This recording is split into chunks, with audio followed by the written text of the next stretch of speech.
Bonjour à toutes et à tous et bienvenue dans votre JT sportif quotidien. Au sommaire, la France en pleine bataille au mondial 2026, le 15 de France qui prépare l'Australie, Wimbledon, le Tour de France et un Charles Leclerc en feu à Silverstone. Attachez vos ceintures, c'est parti. On commence tout de suite avec le football et le mondial 2026. Direction le mondial 2026, où la Fédération française de football pourrait bien monter au créneau. Selon les informations du jour, la FFF envisage de porter réclamation auprès de la FIFA pour tenter d'annuler le carton jaune reçu par Michael Olise face au Paraguay, ce samedi, lors des huitièmes de finale. L'attaquant français fait en effet partie des 3 bleus sanctionnés lors de cette rencontre. Un carton qui pourrait avoir son importance dans la suite de la compétition, on le sait, la gestion des avertissements est toujours un enjeu majeur en phase à élimination directe. La démarche de la fédération montre à quel point chaque détail compte à ce stade du tournoi. Reste désormais à savoir quelle sera la réponse de la FIFA face à cette réclamation. Une chose est sûre, les Bleus, qualifiés après ce huitième de finale, veulent avancer dans les meilleures conditions possibles, avec l'ensemble de leur effectif à disposition. On suivra évidemment cette affaire de très près dans les prochaines heures. Affaire à suivre, donc, du côté de la FFF et de la FIFA. Et toujours au mondial, une décision qui fait réagir jusqu'à la Maison-Blanche. Restons sur le mondial avec une actualité qui a traversé l'Atlantique. Donald Trump a tenu à remercier la FIFA après l'annulation du carton rouge infligé à l'Américain Folarin Balogun. Cette décision, prise ce dimanche, va permettre à l'attaquant de la Team USA de participer aux huitièmes de finale de son équipe, face au Diable Rouge.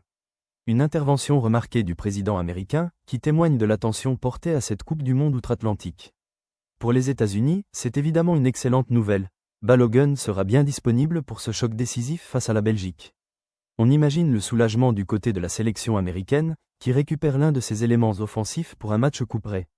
Ces décisions arbitrales et disciplinaires rythment décidément ce mondial, et rappellent combien elles peuvent peser sur le destin des équipes.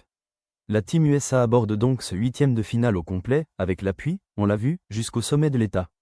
Un rendez-vous à ne surtout pas manquer pour les Américains. Et maintenant, place au ballon ovale avec le 15 de France. Cap sur le rugby et les préparatifs du 15 de France.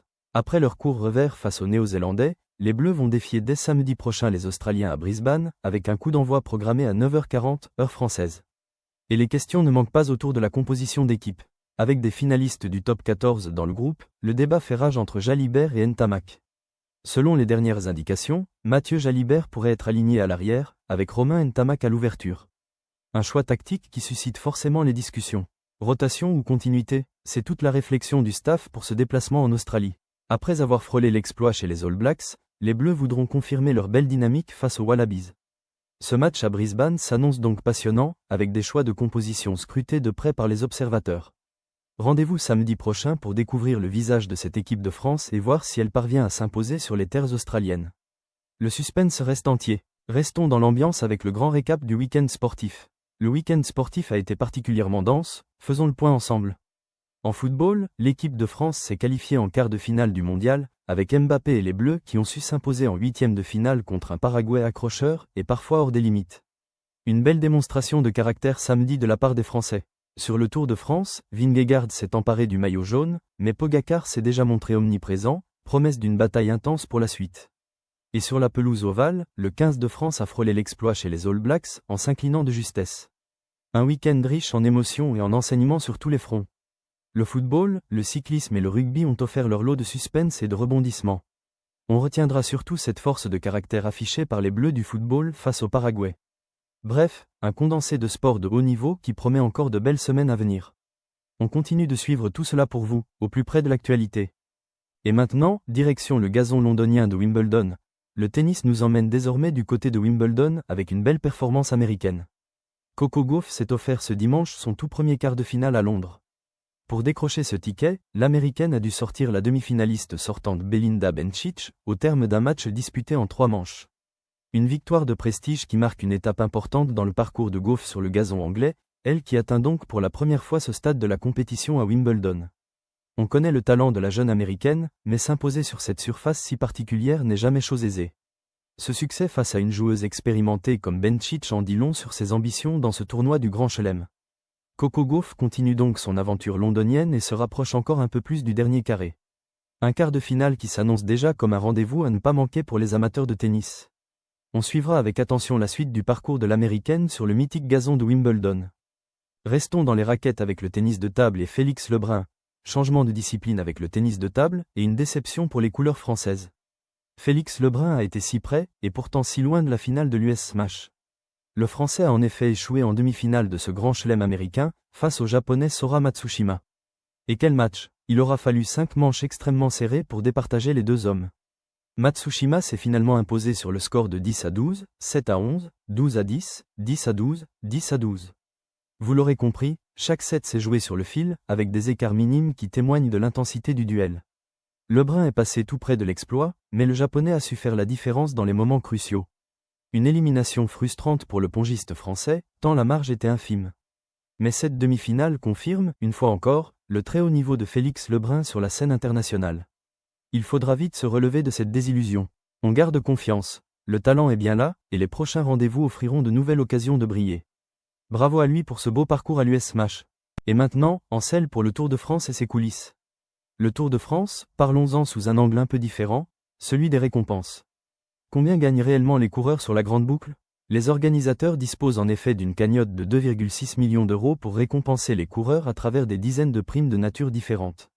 Concrètement, cela va des primes fixées à 200 euros au bonus attribué pour les maillots distinctifs, sans oublier le véritable jackpot réservé à la victoire finale. Un système de récompense complet qui vient valoriser chaque exploit tout au long des 3 semaines de course. Chaque effort peut ainsi être récompensé, qu'il s'agisse de porter un maillot distinctif ou de viser le classement général. Cela ajoute un enjeu supplémentaire à chaque étape, au-delà de la simple gloire sportive. On mesure ainsi l'ampleur financière de l'événement, avec cette enveloppe globale de 2,6 millions d'euros.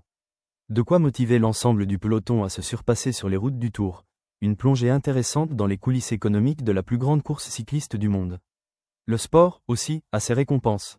Et toujours sur le Tour, focus sur l'étape du jour. Restons sur le Tour de France, avec cette fois un coup de projecteur sur l'étape du jour.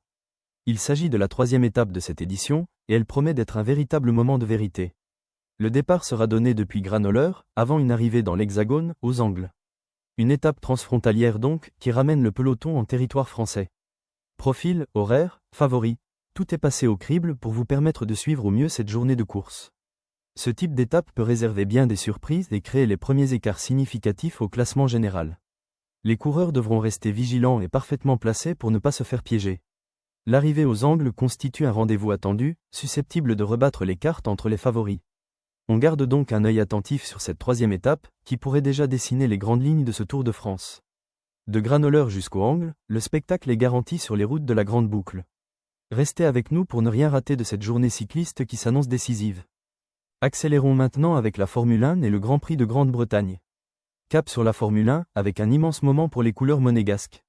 Charles Leclerc a remporté le Grand Prix de Grande-Bretagne sur le mythique circuit de Silverstone. Le pilote a devancé George Russell et Lewis Hamilton, qui complètent le podium de ce dimanche.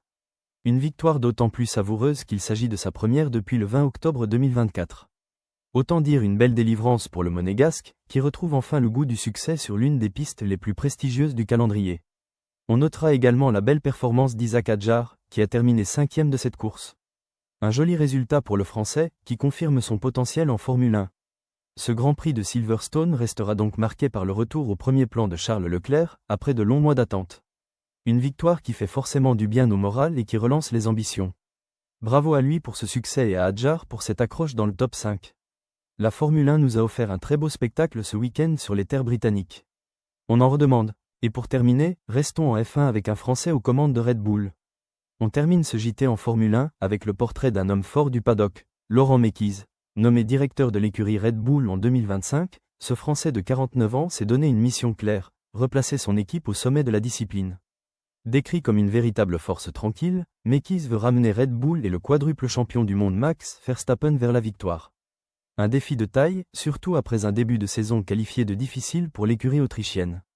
À la tête de l'une des structures les plus emblématiques de la Formule 1, le Français devra faire preuve de méthode et de sérénité pour redresser la barre.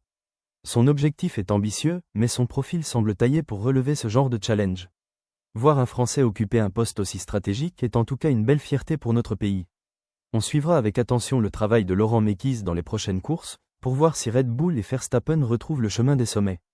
Une chose est sûre, le rôle de Mekies sera scruté de très près dans les semaines à venir.